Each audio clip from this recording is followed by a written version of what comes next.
Welcome to Mosa Historia Live, a video series recorded by the History Department at the University of Maastricht.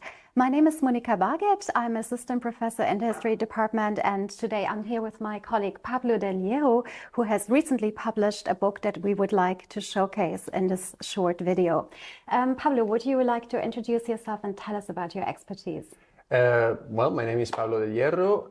I'm an assistant professor at the Faculty of Arts and Social Sciences, member of the History Department, and I was trained as a sort of diplomatic historian, although as time went by, I kind of like branched out to other areas of history, and well, I always find it difficult to label myself, but let's say that right now, and especially with this book, I would situate myself more in the political history and especially history of the far right.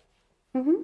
Yeah, congratulations on publishing your monograph. I have seen a lot of exciting maps on the cover and also inside. Can you tell us what the book is about? We have also got a copy here, of course.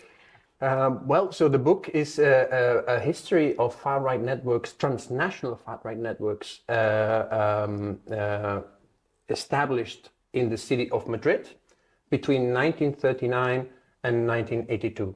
So that is how the Spanish capital became a space in which far-right actors from different parts of the world met themselves, interacted, and actually cooperated politically to become, let's say, influential in the international arena after, well, let's say since the 1930s all the way to the 1980s. It's very exciting that you have a focus on one particular city. So how does that compare to other research in fascism? Are there similar case studies abroad that you used as a comparison, or?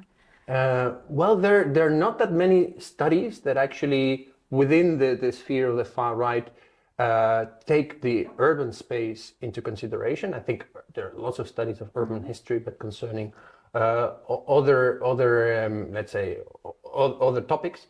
There are two examples that I took into consideration. One is David Motedel, who wrote a very nice article on the city of Berlin and how it became during the 1940s, the first half of the 1940s, some sort of a point of attraction for other activists of the far right.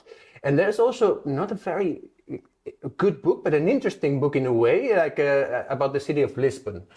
But I thought that book was the city of Lisbon during World War II as well, that was full of potential, but not fully realized. And I thought that these were examples that I could use to actually talk about the city of Madrid, which is actually the city where I'm from. So I was born in Madrid, and that was an additional reason to actually embark upon this research. So does your book also contribute to ongoing debates in your field that you would highlight? Well, I would like to think so, right? I think one of the there are several crucial debates right now in the field of far-right studies or studies of political history of far-right actors. The first one has to do with an issue of continuities and discontinuities. There is this traditional historiography that tends to look at 1945 as sort of like a very big turning point, right? So year zero for the far right, the collapse of fascist regimes, and then, well, also linked to traditional narratives of politicians, especially the European integration project, is like, we defeated fascism. Fascism is in the dustbin of history, and now we embarked upon a new era, a new period, where far-right ideas are completely discarded and all these sort of things. And it's like as if the fascist actors disappeared, like vanished into thin air. And in recent years, there's more literature trying to explain what happened to these fascist actors and how they recycled their political project. And then what are the continuities and what are the discontinuities, and to what extent we can call it fascism, neo-fascism, post-fascism. So there's a big conceptual debate.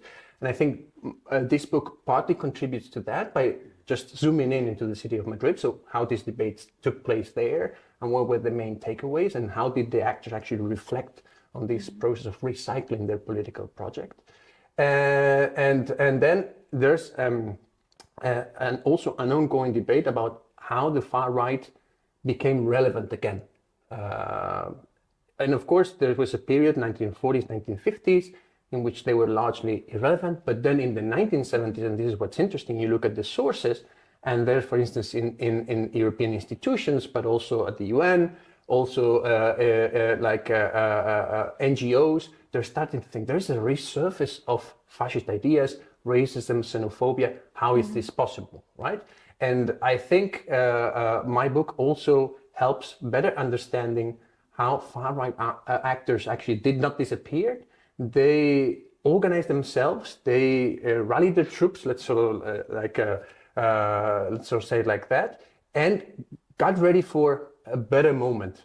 So it helps explain also the how did this happen. And this is, I think, very relevant also for today, that we see a resurface of far-right actors at a European level.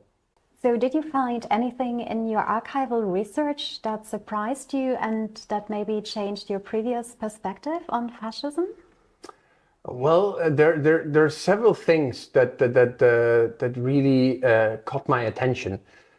First of all, how quickly these actors put aside their nationalist parochialism, let's put it like that, their national differences, and realize already in 1946, 1947, we need to cooperate. It doesn't matter where you're from. It doesn't matter what you did during World War II or even during the interwar years. We see you as part of our political family, and we are going to help each other, right? And it is also very interesting to notice how these networks became very efficient in a way, even within very limited resources, but they managed to publish journals. They managed to create some sort of think tanks. They managed to distribute their literature. Like they founded publishing houses, many, by the way, in Madrid, where they, for instance, they would publish their memoirs, their autobiographies, or also this is the first steps of Holocaust denialism, right? The negationism that was very important for them, and this was very surprising how quickly they actually put in motion efficient networks. And then for the city of Madrid, what was very surprising, because I knew that Madrid had been important for the red lines, had been important for letting war criminals escape. It was a very important space for them to hide.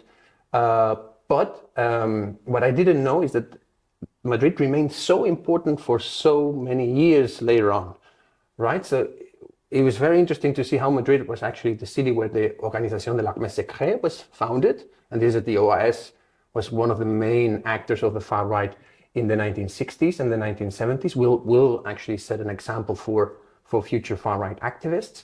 Or, for instance, someone, the infamous neo-fascist Union Valerio Borghese, tries to give a coup d'etat in Italy, fails in 1969.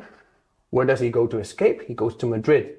And not only he goes there to escape, but actually he sets a new political project that is clearly transnational. It's what he calls a presidium of neo-fascist international leaders, even contacts Pinochet in Chile. So it's incredible how from Madrid and in Madrid, far-right networks become so incredibly relevant and influential for what is going on outside. I'm not saying Madrid is the only city, but Madrid is kind of like an important city, also because it stayed relevant for almost 5 decades, right? For far-right actors. Mm-hmm. Thank you so much for presenting your exciting research. We hope that we will also have the opportunity to hear you talk about this again in History Department Colloquia. And if you listeners and watchers would like to read more about research that is going on at our department, you can also check out the different blog posts on our blog Mosa Historia.